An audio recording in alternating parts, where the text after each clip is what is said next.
여러분 안녕하십니까? 아잔초이TV의 아잔초이입니다. 오늘은 11월 27일입니다. 편안히 잘 주무셨습니까? 자, 오늘도 우리에게 새날을 주시고 새 생명을 주신 우리 하나님께 감사와 찬송과 영광을 올려드립니다. 오늘 하나님께서 우리에게 주시는 말씀은 11월 27일 제331구 목자의 길, 목자와 파송, 이사야서 6장 8절 말씀입니다. 오늘 말씀을 제가 먼저 한국어 성경으로 읽어드리겠습니다. 이사야서 6장 8절 말씀. 내가 또 주의 목소리를 들으니 주께서 이르시되 내가 누구를 보내며 누가 우리를 위하여 갈꼬 하시니 그때 내가 이르되 내가 여기 있나이다 나를 보내소서 하였더니. 자, 오늘 말씀을 제가 중국어로 읽어드리겠습니다. 이사야书6章8节我又听见主的声音说我可以差遣谁呢？谁肯为我们去呢？我说我在这里请差遣我。 자, 제가 중국어 성경을 해설해 드리겠습니다. 이사야수 6장 8절, 이사야서 6장 8절 말씀. 이사야수, 이사야서지요. 我又听见主的声音说我又听见 내가 또 들으니 主的声音 주의 목소리죠. 说 말씀하시기를. 我又听见主的声音说 내가 또 주의 목소리를 들으니 주께서 이르시되 我可以差遣谁呢？谁肯为我们去呢？我可以差遣谁呢？ 하면 내가 누구를 보낼 수 있을까?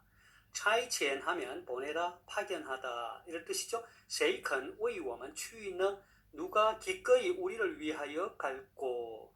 肯 하면은 기꺼이 이런 뜻이죠. 我可以差遣谁呢? 谁肯为我们去呢? 내가 누구를 보내며 누가 우리를 위하여 갈꼬 하시니. 我说我在这里请差遣我。我说 내가 이르되 我在这里 내가 여기 있나이다请差遣我 나를 보내소서. 자, 다시 한번 중국어 성경을 전체적으로 정리하겠습니다. 이사야수 6장 8절, 이사야서 6장 8절 말씀. 我又听见主的声音说 내가 또 주의 목소리를 들으니 주께서 이르시되 我可以差遣谁呢? 谁肯为我们去呢? 내가 누구를 보내며 누가 우리를 위하여 갈꼬 하시니. 我说我在这里请差遣我 그때 내가 이르되 내가 여기 있나이다 나를 보내소서 하였더니. 자, 되겠습니까? 사랑하는 여러분, 오늘부터 저는 목자와 파송, 牧者与差传, 목자와 파송이라고 하는 새로운 주제의 말씀을 가지고 여러분과 함께 은혜를 나누고자 합니다. 우리가 파송이라는 말을 할 때에는 다음과 같은 몇 가지 매우 중요한 개념을 포함하여 생각해야 합니다. 첫째는 파송 전에 부르심이 있다는 것입니다. 우리는 이것을 소명이라고 합니다. 둘째는 누가 파송을 하느냐는 것입니다. 즉 파송의 주체가 누구냐는 것입니다. 셋째는 무엇을 위해 파송을 받았느냐는 것입니다. 다시 말해서 파송받은 목적이 무엇이냐는 것입니다. 우리는 이것을 비전 혹은 사명이라고 부릅니다. 넷째는 어디로 파송을 받았느냐라는 것이죠. 자, 그러니까 소명 없이 파송을 받을 수 없는 것이죠. 이 소명과 파송의 주체는 하나님이십니다. 하나님께서 부르시고 보내시면은 그분의 목적이 있는 것입니다. 우리는 이것을 비전 혹은 사명이라고 부릅니다. 이 비전과 사명은 개인의 의지나 결심으로 만들어지는 것이 아닙니다. 이것은 하나님이 주시는 것이죠. 하나님의 부르심과 파송을 받아 사명을 완수하기 위해 우리는 하나님이 보내시는 곳으로 순종하며 갑니다. 그곳이 해외나 국내일 수도 있고 아니면 도시나 시골과 같은 지리적인 개념이 포함될 수도 있고 교회나 학교, 직장과 같은 일터로 혹은 문화계나 예술계, 교육계나 정치계 혹은 사업계나 혹은 국제기구 등과 같은 어떤 분야나 기구나 조직 등의 개념이 포함될 수 있을 것입니다. 오늘의 말씀은 이사야가 하나님으로부터 비전, 곧 사명을 받는 귀한 말씀입니다. 이사야는 환상 가운데 하나님의 보호자 앞으로 인도함을 받았습니다. 그는 하나님의 거룩한 성전에서 거룩하신 하나님을 만나고 사명을 받았습니다. 그리고 그는 남유다 백성들을 위해 하나님의 보냄을 받았습니다. 이사야가 하나님으로부터 사명을 받고 보냄을 받았던 당시의 상황을 좀 더 자세히 살펴보겠습니다. 이사야서 6장 1절에서 4절까지의 말씀입니다. 함께 보겠습니다.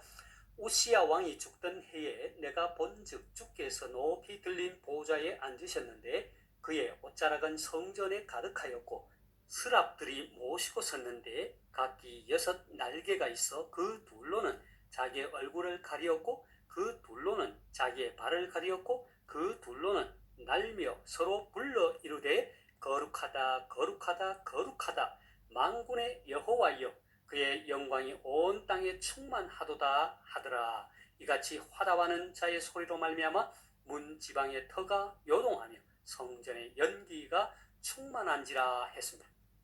우시야 왕이 죽던 해에, 자 그러니까 이때는 주전 739년경으로 그의 아들 요담이 섭정하던 때였을 것입니다. 왜냐하면 우시야 왕은 주전 747년경부터 이때까지 약 8년 동안 문둥병을 앓고 있었기 때문입니다. 우시야 왕은 경제적 부흥을 이루고 국제적으로도 나라의 위상을 높였으며 하나님을 경외하던 왕이었습니다. 그러나 그는 후에 교만해지게 되었고 하나님으로부터 벌을 받아 외롭게 죽어갔던 것입니다. 우시야 왕이 죽던 해에 이사야는 에스겔이나 다른 선지자들처럼 특별한 환상을 보았습니다. 이사야가 본 환상은 하나님의 옷자락이 성전에 가득했고 하나님을 모시고 선 스랍들은 하나님의 지극히 거룩하심을 찬양했습니다. 화답하는 자의 우렁찬 소리로 인해 문지방의 터가 요동하며 성전에는 연기가 가득했습니다. 우리는 여기에서 우시야라고 하는 인간, 한 왕의 죽음과 영원한 왕의 모습이 대조되는 장면을 보게 됩니다. 왕의 죽음이라는 위태롭고 불안한 시기에 하나님이 압도적인 영광을 보여주었습니다. 우리의 진정한 왕이신 하나님은 인간 세상의 임금과 달리 어제나 오늘이나 영원토록 변함없이 지금 이 순간에도 우리의 삶을 다스리시며 홀로 높임을 받으시는 분이십니다. 이 놀라운 환상을 본 이사야는 하나님 앞에 선 자신의 부정함을 깨닫고 죽음을 직감합니다. 함께 5절에서 7절 말씀을 보겠습니다. 그때에 내가 말하되 화로다 나여 망하게 되었도다. 나는 입술이 부정한 사람이요 나는 입술이 부정한 백성 중에 거주하면서 만군의 여호와이신 왕을 배웠음이로다 하였더라. 그때에 그 스랍 중에 하나가 부젓가락으로 제단에서 집은 바 핀 숯을 손에 가지고 내게로 날아와서 그것을 내 입술에 대며 이르되 보라 이것이 내 입에 닿았으니 내 악이 제하여졌고 내 죄가 사하여졌느니라 하더라.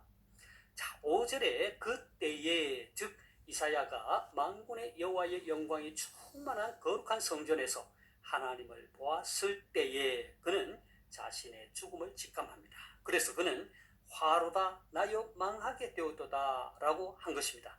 이것은 거룩하신 하나님을 본 자는 반드시 죽을 것이라는 출애굽기 33장 20절의 말씀에 비추어 볼 때 지극히 당연한 고백이 아닐 수 없습니다. 이사야는 거룩하신 하나님을 대면했을 때 본성상 타락한 죄인으로서의 자신의 더러운 죄된 모습을 깨닫게 되었습니다. 그리고 그는 자신의 입술이 부정한 사람이라고 고백합니다. 입술이 부정하다는 것은 입술의 죄를 말하는 것으로서 인간의 모든 죄를 대표하는 것입니다. 이것은 마음속에 더러운 그 모든 생각이 입술을 통해서 드러나기 때문입니다. 6절의 그때에 다시 말해서 이사야가 자신의 입술이 부정하며 입술이 부정한 백성 중에 거주하면서 만군의 여호와이신 왕을 보았다고 고백할 때에 스랍 중 하나가 제단에서 숯을 집어들고 날아와 이사야의 입술에 대고 죄의 사함을 선언합니다. 우리는 여기에서 두 가지의 놀라운 사실을 발견하게 됩니다. 하나는 죄인인 인간은 스스로 정결케 할 수 없다는 것입니다. 그러나 하나님은 죄악 가운데 탄식하는 자를 깨끗게 하신다는 것입니다. 다른 하나는 우리가 하나님의 일을 하기 전에, 다시 말해서 하나님의 부르심을 받고 파송을 받아 사명을 감당하기 전에 먼저 하나님께 자신의 죄를 고백하고 하나님으로부터의 죄 사함과 죄 용서가 선행되어야 한다는 것입니다. 왜냐하면 하나님께서는 깨끗한 그릇을 쓰시기 때문입니다.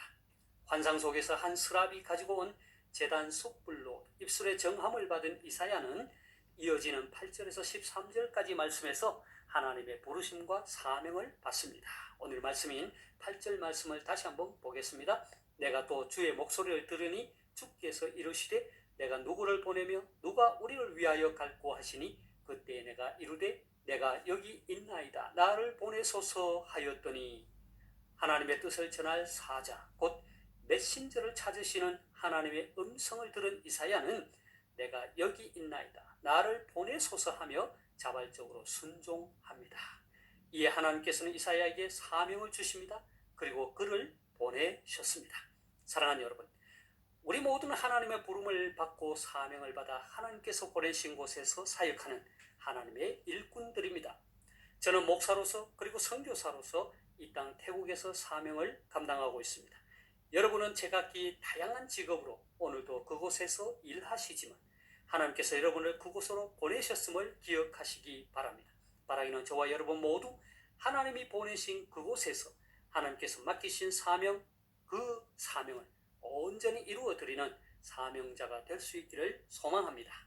오늘 말씀을 제가 다시 한번 읽고 마치도록 하겠습니다. 이사야서 6장 8절 말씀.